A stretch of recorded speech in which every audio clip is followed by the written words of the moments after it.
जरा सोच कर देखिए कि भारत में एक दो गांव ऐसे भी हैं जहां पर विदेशी महिलाएं सिर्फ इसलिए आती हैं ताकि वह यहाँ पर आकर अपने मनपसंद पुरुष का चुनाव कर सके, उसके साथ वक्त बिता सके, उसके साथ शारीरिक संबंध बनाने के बाद वो प्रेग्नेंट हो सके। जब उन्हें इत्मीनान हो जाता है कि वो प्रेग्नेंट हो चुकी है तो यहाँ से वह अपने वतन, अपने गांव, अपने शहर वापस चले जाते हैं और वह उस बच्चे को पैदा करती हैं। उनका यह मानना है कि जो बच्चा पैदा होता है वह बहुत ही शक्तिशाली होता है, बहुत ही ज्यादा इंटेलिजेंट होता है, देखने में बहुत ज्यादा खूबसूरत होता है और इसीलिए वो महिलाएं आती हैं। और यह मामला अब से नहीं, लगातार कई सालों से ऐसा लगातार चला रहा है। इंटरनेट के माध्यम से जब इसके बारे में पता करने की कोशिश की कि वह गांव कौन सा है, आखिरकार क्यों यहाँ पर महिलाएं आती हैं, आज की कहानी भी इसी विषय पर है, यही समझाने की हम लोग कोशिश करेंगे। नमस्कार दोस्तों, आज की जो सच्ची घटना मैं आपको सुनाने जा रही हूँ, यह सच्ची घटना है। एक केंद्र शासित प्रदेश है लद्दाख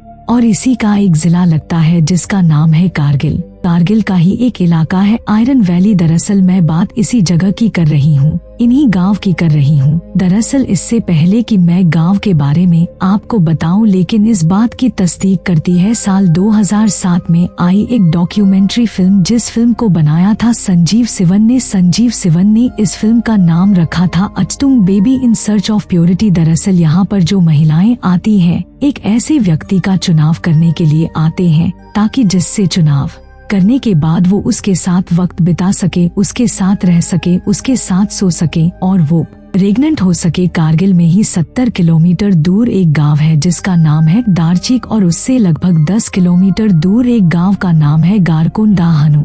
यह अलग अलग 3 या 4 गांव हैं और इन 3-4 गांव में लगभग 2000 लोग रहते हैं जो ब्रो कपा समुदाय के हैं, जनजाति के हैं और वह बौद्ध धर्म को मानते हैं, अपनाते हैं। दरअसल यह 4-5 गांव को मिलाकर यह आयरन वैली बनती है और यहाँ पर एक तरह से कहा जाता है कि प्रेगनेंसी टूरिज्म के लिए भी ये इलाका, ये गांव जाने जाते हैं। विदेशों से आने वाली महिलाएं यहाँ आती हैं, लेकिन इस बात का ऑफिशियल कहीं आपको रिकॉर्ड नहीं मिलेगा, लेकिन ये फिल्म इस बात की तस्दीक करती है। अब इसके डायरेक्टर ने ये पता करने की कोशिश की कि आखिरकार इसमें कितनी सच्चाई है, कितनी नहीं है। तब वो गांव जाते हैं, कभी वो दारचीक जाते हैं तो कभी गारकोन जाते हैं, कभी दाह तो कभी हनु जाते हैं। वो अलग अलग गांव में जाने के बाद अलग अलग लोगों से बातचीत करने की कोशिश की तो लेकिन कैमरे के सामने आने को कोई तैयार नहीं होता है, क्योंकि बात ही कुछ ऐसी है कि कोई विदेशी महिला इनके पास आएगी, 2-3 महीने रुकेगी, यह शायद सभ्य समाज इस बात को स्वीकार भी नहीं करेगा। लेकिन डायरेक्टर ने सिर्फ ठान ली थी कि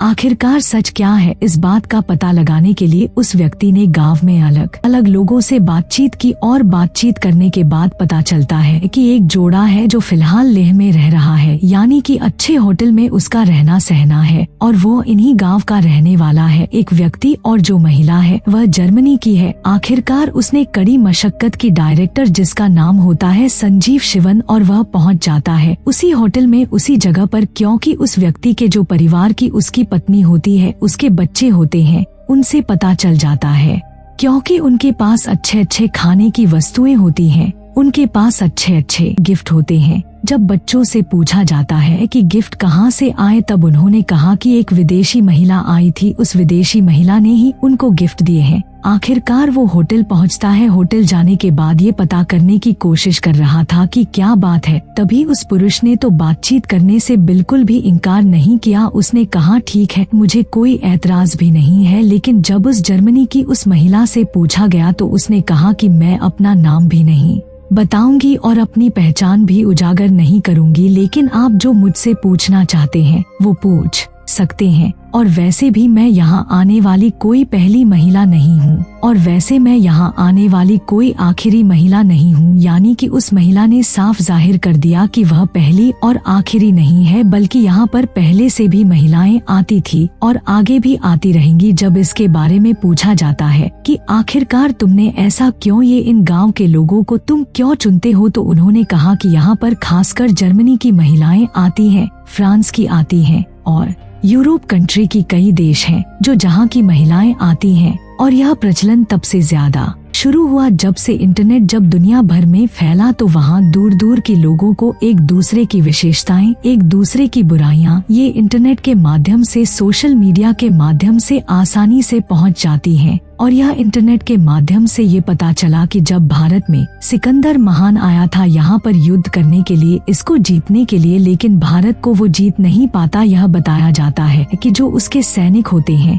वो बहुत ही ताकतवर, शक्तिशाली होते थे, बहुत ही इंटेलिजेंट भी होते थे, देखने में बेनतहा खूबसूरत होते थे, उनकी आंखें नीली होती थी, तो इसलिए उनकी भी एक अपनी विशेषता होती थी। लेकिन सिकंदर महान इस देश को जीत नहीं पाता है। वो यहाँ से जब वापस जा रहा था, जाते जाते उसके कुछ सैनिक इन्हीं गांव में आकर रुक जाते हैं। चाहे वो दारचीक हो, गारकोन हो, दा हो या हनु हो, और कोई व्यक्ति अगर इन गांव में जाकर देखेगा तो यहाँ की महिलाएं, यहाँ के पुरुष बेनतहा खूबसूरत होते हैं, उनकी नीली नीली आंखें होती हैं। देखकर आपको शायद ताज्जुब होगा कि इतनी खूबसूरत हमारे देश के लोग भी हैं। तो ये विदेशी महिलाएं उन्हीं व्यक्तियों का चुनाव करती हैं क्योंकि उनको ये भ्रांति है, उनका यह मानना है कि सिकंदर महान के जो शक्तिशाली सैनिक थे वो यहाँ रुके थे। उनको यह भरोसा था कि सिकंदर दोबारा से आएंगे, देश पर फिर युद्ध होगा और हम लड़ेंगे, और इसलिए वो यहाँ से जाते नहीं हैं, यहीं ठहर जाते हैं। उनकी पीढ़ी दर पीढ़ी लगातार चली जा रही है और इंटरनेट के माध्यम से जब पता चल जाता है तब वो जर्मनी की महिला ये पूरी कहानी बयां करती है। कहानी बयां करने के बाद बताती है कि लगभग 2 महीने वो इस व्यक्ति के साथ रहेगी, हर दिन इसके साथ शारीरिक संबंध बनाएगी। शारीरिक संबंध बनाने के बाद जब उसे यकीन हो जाएगा इन 2 महीने या 2.5 महीने में कि वो प्रेग्नेंट हो चुकी है, तब वो यहाँ से चली जाएगी, अपने वतन चली जाएगी। इसके लिए वो यहाँ आई थी। उसने यहाँ अलग अलग लोगों से बातचीत की, अलग अलग लोगों को देखा। देखने के बाद जब उसे विश्वास हो गया, यकीन हो गया कि हाँ ये व्यक्ति इस आयरन वैली का वो आयरन व्यक्ति है, जो क्या एक समुदाय है जिसका नाम है ब्रोकपा। ब्रोकपा समुदाय का ये व्यक्ति है और वही सिकंदर महान जो था, उसके जो सैनिक थे उनके वंशज है ये। तो उसने फिर पूरा यकीन करने के बाद उसके परिवार वालों को कुछ पैसे दिए, उसके बच्चों को गिफ्ट दिया। उसके साथ वो लगभग 2-2.5 महीने के आसपास तक रहती है। और इस व्यक्ति यानी कि संजीव सिवन ने अपनी इस डॉक्यूमेंट्री में उस महिला से बातचीत का पूरा हवाला दिया, हालांकि उसकी पहचान को पूरी तरह से उजागर नहीं किया था। और इसके बाद ये अपनी कहानी बनाकर यहाँ से निकल जाते हैं। और इसी कहानी जब सोशल मीडिया पर आती है तो लोगों को यकीन नहीं हो रहा था कि हमारे देश में कई गांव ऐसे भी हैं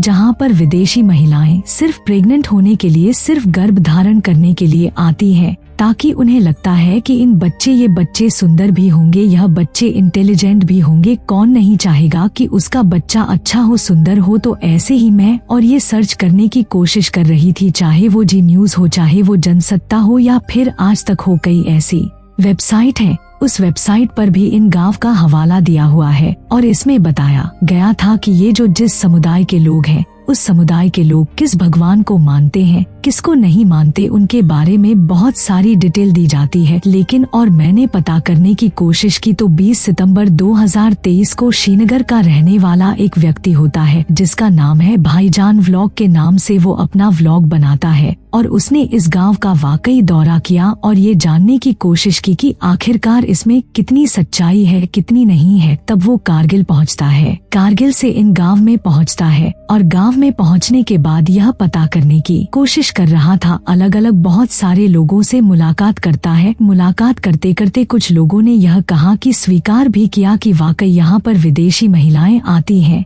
लेकिन अब उतनी मात्रा में नहीं आती हैं जितनी मात्रा में पहले कभी आया करती थी। जैसे शायद हो सकता है कि इंटरनेट की दुनिया में कुछ बदनामी के भी ठप्प जल्दी लग जाते हैं, तो इसलिए शायद उन्होंने कम कर दिया होगा आना। लेकिन वो अलग अलग लोगों से जब बातचीत करता रहा तब कुछ लोगों ने बातचीत करने से भी मना कर दिया कि ऐसा कुछ नहीं है, यहाँ सिर्फ ये अफवाह है, झूठ है। तो इस बात का विरोध भी किया गया कि ऐसा कुछ नहीं है। लेकिन कई लोगों ने इस बात को स्वीकार किया कि इस बात को कोई तस्दीक नहीं करेगा, लेकिन बात पूरी तरह से सच है। महिलाएं आज भी आती है, विदेशी महिलाएं आती है, चुनाव करती हैं, उन्हें जो अच्छा लगता है, उन्हें जो पसंद आता है, उसके साथ एक सेफ जगह पर पहुंचती है। वहां महीने 2 महीने साथ बिताती है। गर्भ धारण करने के बाद इसके बाद वो वहां से इत्मीनान से अपना चली जाती है। दोनों ही सूरत में यह बात सुनकर अच्छा भी लगता है कि कोई विदेशी महिला यहाँ पर आती भी है, आश्चर्य भी होता है, लेकिन यह बात अब बिल्कुल सच भी हो सकती है, क्योंकि यह बात जब एक दूसरे से फैलती है, बच्चे अच्छे हुए होंगे तो इसलिए तो यह महिलाएं विदेशी यहाँ पर आती हैं। हालांकि विदेशी लोग हम लोगों से ज्यादा खूबसूरत होते हैं, लेकिन जब इसके बारे में देखा गया, इंटरनेट पे पता करने की कोशिश की गई, तो वाकई वहाँ की यह जो गांव लगते हैं, इन गांव के यानी कि गारकुन, दार्चिक, दा हनु, इनके लोग वाकई बहुत सुंदर हैं। कभी लेह लद्दाख की तरफ जाना हो तो इन गांव की तरफ जरूर जाना, देखना और यह पता करने की कोशिश भी करना कि इसमें कितनी सच्चाई है, कितनी नहीं है। दोस्तों, इस पूरे घटनाक्रम को सुनाने का उद्देश्य किसी को परेशान करना नहीं है, किसी का दिल दुखाना नहीं है, बल्कि आपको जागरूक करना है, आपको सचेत करना है। आप जहां भी रहे अपना ख्याल रखें, सुरक्षित रहे। जय हिंद, जय भारत।